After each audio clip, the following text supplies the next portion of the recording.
everyone, welcome back to my channel. My name's Sophie and in today's video I'm going to be reading the oldest books on my physical TBR. So before we get into the video, please remember to like if you enjoy it and subscribe to my channel for more bookish content. I post videos every Sunday and I primarily read fantasy, romance and thriller books. So I'm hoping to read 4 books for this reading vlog. The first one is Finley Donovan is Killing It. So this is actually a reread. The 3rd book in this series is one of the oldest books on my TBR, but I wanted to reread the first 2 before continuing on with this series. So technically this is like a placeholder for the 3rd book, and I bought the 3rd book I think in 2023 when it came out, and then the rest of these books were also bought in 2023, so that's not too bad, but I really do want to get my TBR down to a more manageable level and not be waiting 2 years to read a book. So the next book is Fangirl Down by Tessa Bailey. This is a romance book. I don't really know too much of what it's about, but I own like the whole series. So we then have The Girl and the Stars by Mark Lawrence. So this is a continuation of the Holy Sister series, I think that's what it's called.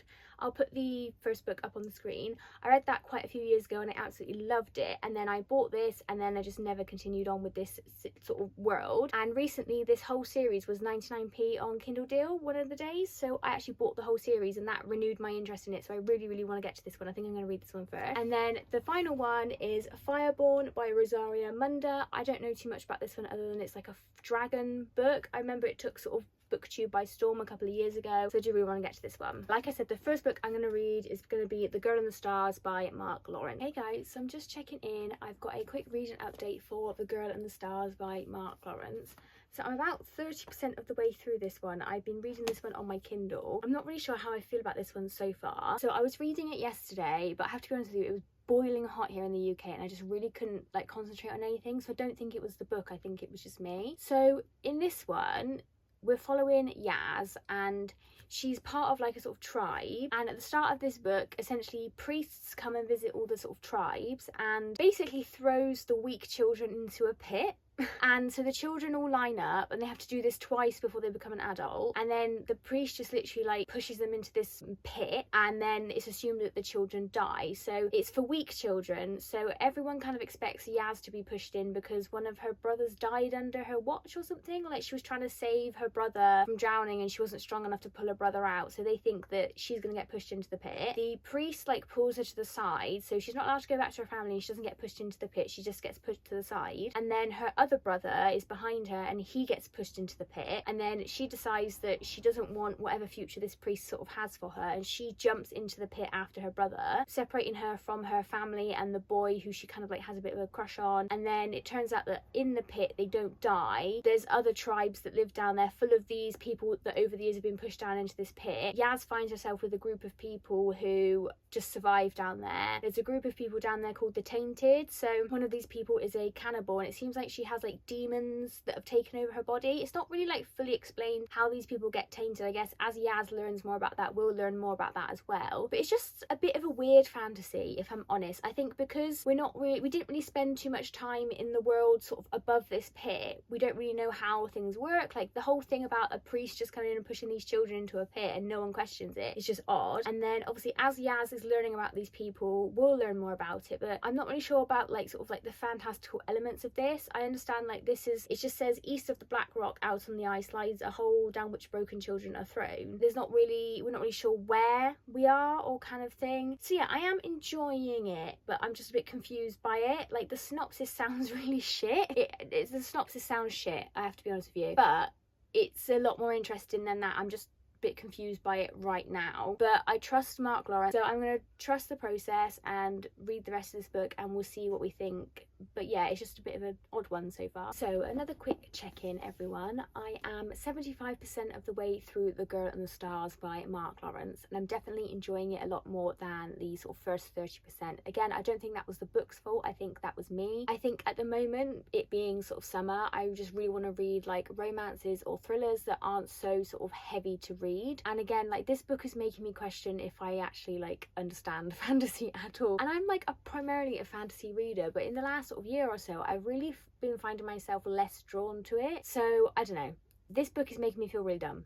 essentially after the first 30%, we find out that, well, in the first 30% actually, I didn't even mention it, our main character Yaz, so there's some sort of power within stars, like there's some sort of stars that they can pick up and hold, and they seem to burn brighter when she's around. She seems to be able to have a better sort of like affinity. She can touch them, they don't seem to affect her as much as they do other people, but she can use their power. What's kind of been happening here with the Tainted and the Broken, so Yaz is with a group of people called the Broken, and then there's a group of people called the Tainted who are the ones that the demons kind of take over. There's something about the stars that is kind of quite obvious really, and they kind of know it because they've done it to one person. They've not really made any effort to sort of help the other people. And then there's just kind of like a lot of running around, going along, and like a sort of a fight between the Tainted and the Broken. And then the boy that Yaz was sort of in love with on the surface, he comes down to like rescue her, and then there's a bit more found out about that whole aspect of like the pit and things like that. Obviously I'm not going to say exactly what happens and what's been revealed because I don't want to spoil this book, but it's making a bit more sense now, and I think we're still learning a lot of stuff about this world. Like again, I don't really understand the world in general. It's a bit confusing, which again, I don't know if it's this book or if it's just me, but I am enjoying it. With Mark Lawrence, with like the Book of the Ancestor as well, I think you just kind of have to go along with the ride and he will explain things or he won't. You just kind of go with it. So I am definitely enjoying this one more than I was the previous update. But yeah, I think it's going to be maybe like a 3.5. Like there's been a few sort of twists that I didn't see coming, which was really cool. But yeah, I'm going to finish out the rest of this book and I'll check back in with you guys when I'm done. But yeah, I'm definitely enjoying it a lot more, and it's very different to what I was expecting. I think maybe that's the issue as well. Not the issue, but you know, that's my problem with it, is that it's not quite what I was expecting. But yeah, I am enjoying it, so I will finish this one up and check back in with you guys later. So I'm just checking back in as I have now finished reading The Girl in the Stars by Mark Lawrence, and I think I'm going to give this one a 3-star rating. So I definitely didn't enjoy this one as much as the Red Sister series that I read by him. I do find this one quite intriguing, but I'm not sure if I'll continue. I don't know, like I enjoyed it, but I just don't know if I'm that interested in continuing. I think if I don't continue it in the next couple of months, then I don't think I'll carry on. I did find parts of this quite confusing, and I don't think the world building was done very well. Something happened at the end of this. I'm not going to say what happened, but I think that might open up the world a little bit more. We might get a bit more world building in the second book. But yeah, I do struggle with fantasy sometimes when the world building just isn't that great. I really struggle to like connect to the story and connect to the characters. But yeah, this one was good. 3-star rating, still pretty good. So I'm glad I finally got this one off my TBR though. So I have started reading the next book for this vlog, which is Fangirl Down by Tessa Bailey. So in this one, it's a like golf caddy romance or fangirl romance.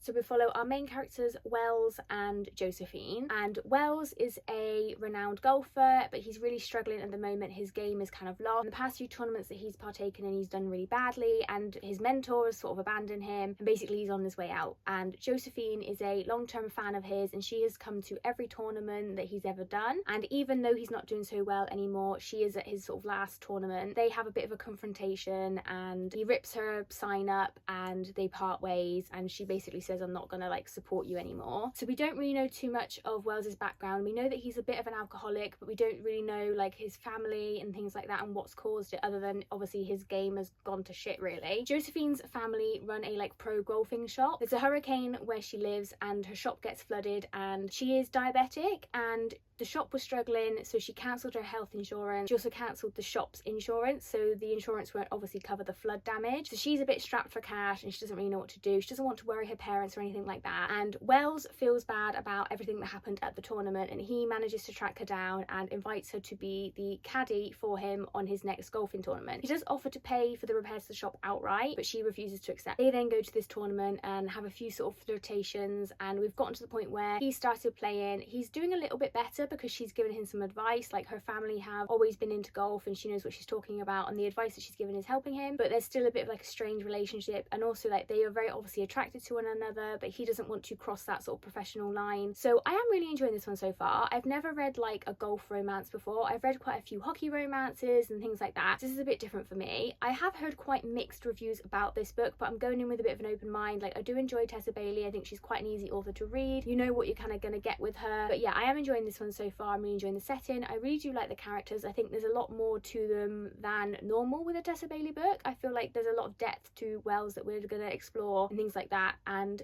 it's nice to see a bit of representation as well with Josephine. You don't really get many characters in books who have like diabetes, and it's quite a pivotal part of the story. Like there's bits where she goes and takes her insulin shots and Wells makes sure that she has enough glucose and things like that. It's really interesting that that's also being pointed out, and it's good to like have that kind of representation as well. But yeah, I am really enjoying this one so far, so I'll check back in with you guys when I've got a bit more of an update for you. So I'm just checking back in. I did finish reading Fangirl Down by Tessa Bailey, and I actually really enjoyed this one. I'm going to give this one a 4-star rating. I've read quite a few Tessa Bailey books so far this year, and I think I gave one of them 2-star, one of them a 3-star, one of them a 4-star, so she's got quite a wide range of ratings from me as well in general. But I actually really enjoyed this one. So like I said, we follow the golfer, and I've never really read anything like that before, so that was really interesting to follow, and like the whole aspect of the golf tournament was really interesting to read. Also really quite like the relationship between these two. Was it the healthiest relationship? No, I do think there was a few sort of elements that was a bit like I like the way that they handled it. So Wells never wanted to take advantage of Josephine. He never wanted to step over that sort of professional line in the fact that she was working for him as his caddy. I think he handled that really well. The third act conflict was understandable, but also I think again it didn't last too long and it was handled really well. The smut in this actually was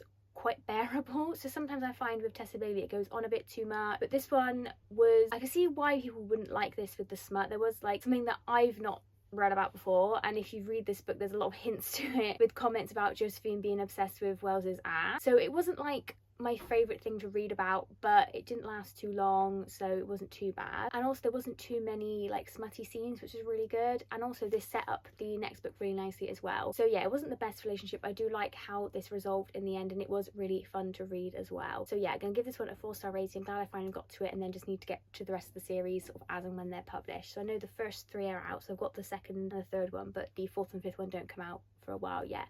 So yeah, really enjoyed this one. Hey guys, so I'm just coming in to give you an update for the next book for this reading vlog, which is Fireborn by Rosaria Munda. So I'm really enjoying this one so far actually. So in this one we follow 2 perspectives, Annie and Leo. They live in a kingdom that has been revolutionised 9 years prior to the start of this novel. So Leo, or Lee, goes by Lee, but his real name is Leo. He is the son of a very important family prior to the revolution. His family were one of the families in charge, and Annie came from basically peasantry. There was an uprising, there was a revolution, all of Leo's family and a few other families were killed as they were the ones in charge. Reform was put in place and society is now very different. Leo is masquerading as Lee. They seem to have forgotten who he was. He escaped and no one knows who he really is. He was raised in an orphanage, and that's how he met Annie. Annie's entire family was killed by a dragon, and her and Leo, or Lee, were raised together, and in the start of this book they are fighting to become the first rider. So they ride dragons in this world, they're used in their army, and they are part of a competition to become the first rider and then the sort of second rider, I guess. So Annie and Leo make it into this competition, and they have to compete against each other despite the fact that they are both friends. We've just learned that the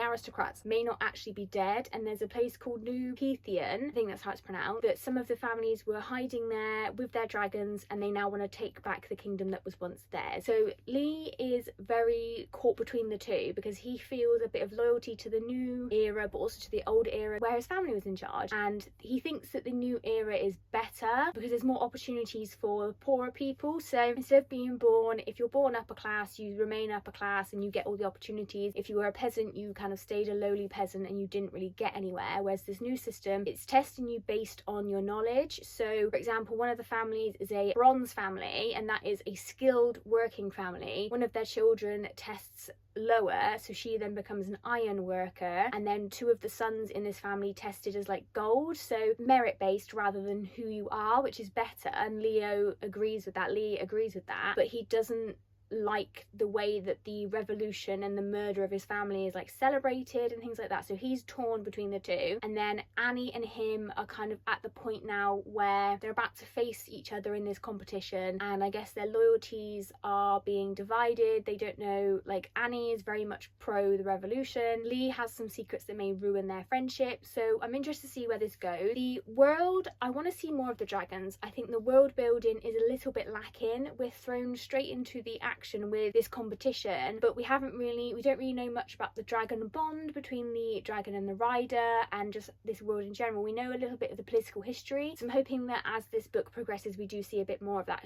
and there's also a lot of characters in this which I'm struggling to keep track of, mainly because I'm sort of like, is that the dragon's name or what?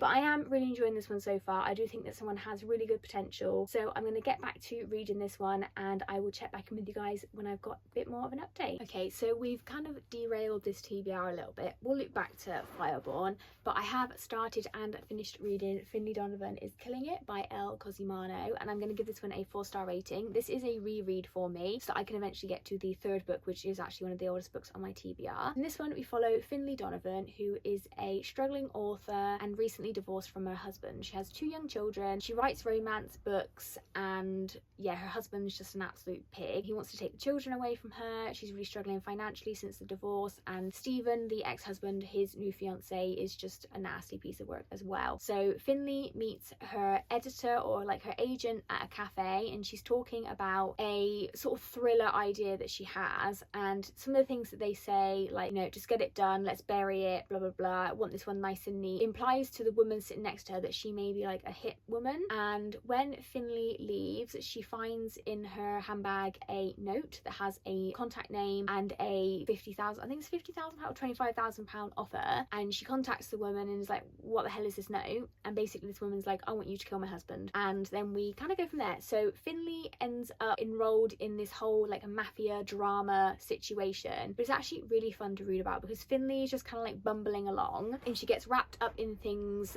accidentally, really. So this woman wants her to kill her husband, and then the husband does end up dying, and Finley kind of ends up burying this body because she didn't murder him, but it happened so that she could potentially be blamed. So then she contacts this woman and is like, your husband's dead. The woman gives her the money and she's like, no, I didn't kill your husband. And then she gets another offer for £50,000, and it's just insane. Like, it's such a fun read. Yeah, the whole aspect of it was just hilarious. I think it's a really fun thriller. Like, cozy thriller is even a genre, but this is definitely just like more on the fun side, less serious, even though we have people dying left, right and centre. This whole storyline, how everybody links into it, how potentially Finley's family get wrapped up in this, and yeah, it's just insane. And the whole like mob mafia aspect was really fun, and just, yeah, this was really a fun read. I will say that I think, from what I remember, this is definitely the best in the series so far. Bear in mind I've only read the first 2, but I think the second one wasn't as good as this one. But then I think it's kind of hard to follow up, really. The love interest, we have not a bit of a love triangle, but there's 2 love interests for Finley, and she can't really be with one of them because he's a police officer. She writes this whole book about everything that's happened, but she has to change aspects of it, and like, he definitely suspects that she's got some involvement in everything that's happened, but he can't prove it, and I guess he kind of doesn't want to either. And there's a bit of back and forth between them. There's a bit of back and forth between her and a bartender. Finley's really struggling, and Stephen cancels the nanny, Vero. This just makes Finley's life a lot harder because he basically thinks that Finley's writing career is just like a bit of a fun hobby. It's not a real job, like it's time she gets a real job kind of thing. And then Vero comes back and is in Finley's life, and this is like this dynamic duo of just kind of not bumbling idiots, but they just kind of end up in scenarios that you just think, oh my god, what are you even doing? How did you even... Yeah, it's just absolutely insane. It was just such a fun read. It was really quick to read. I read this in like a couple of evenings. It really didn't take me long at all. But yeah, this was really fun. I gave it a 4-star rating. I'm definitely looking forward to reading the second and the third one. I know there's like 5 books in this series. I'm definitely looking forward to cracking on with more books in this series. But yeah, this was really fun, and I'd highly recommend. I think this was quite popular a few years ago. I remember reading it back in like 2022, I think, before I was like massively into thrillers. And this definitely is like a fun thriller. It's not like a deep dark thriller. It's a fun laugh. It's funny. It's not... It is serious, but it's not, if that makes sense. So yeah, 4 stars for this one, and then we'll get back to Fireborn. Hey guys, so I'm just coming in to wrap this reading vlog up. I did finish reading Fireborn by Rosaria Munda, and I'm gonna give this one a 4-star rating. So first of all, if you enjoyed reading Fourth Wing, if you've read Fourth Wing, you would definitely enjoy this one. I do think this one was published first though, so maybe Fourth Wing took some inspirations from this. There's quite a few similarities in how this is set up. I really enjoyed just sort of learning about the dragons. I do wish we spent a bit more time dragon riding and learning about that. Maybe in the second book we'll explore a bit more of that. I'm definitely going to continue on with this series though. I really enjoyed the friendships and the relationship that all the characters had with each other, and how people were kind of out for their own gain and helped people. And yeah, there was a mixture of people being out for their own gain but wanting to help people to achieve their goals, but also by helping someone achieving their goal achieve their own goal kind of thing. So that was really interesting. And yeah, just the whole society, how this is set up, like the history was really cool as well. I do hope that we explore more of that in book 2, like I said. Yeah, I really did enjoy this one. I'm getting back into YA fantasy. I think I was burnt a bit by the Fairy Loot YA subscription because that was just crap. The books they were handing out were just shite, I have to be honest. But this one is definitely really fun. I am a bit annoyed though that they don't print these covers anymore, so I'm just gonna have to get the second and the third one from my library because I'm not spending like 15 quid on the second book just for them to match. Like, I'm not really that fussed about keeping this series, but it was really good. I would highly recommend. But yeah, this is really cool, and I'm really excited to carry on with this series eventually. So that is going to be it for this read and vlog. I have read some of the oldest books on my physical TBR, so we're doing really well at getting that down. Comment down below if you've read any of these books. I'd love to hear your guys' opinion. Please remember to like the video if you enjoyed it, and subscribe to my channel for more bookish content, and I'll see you in the next one, guys. Bye.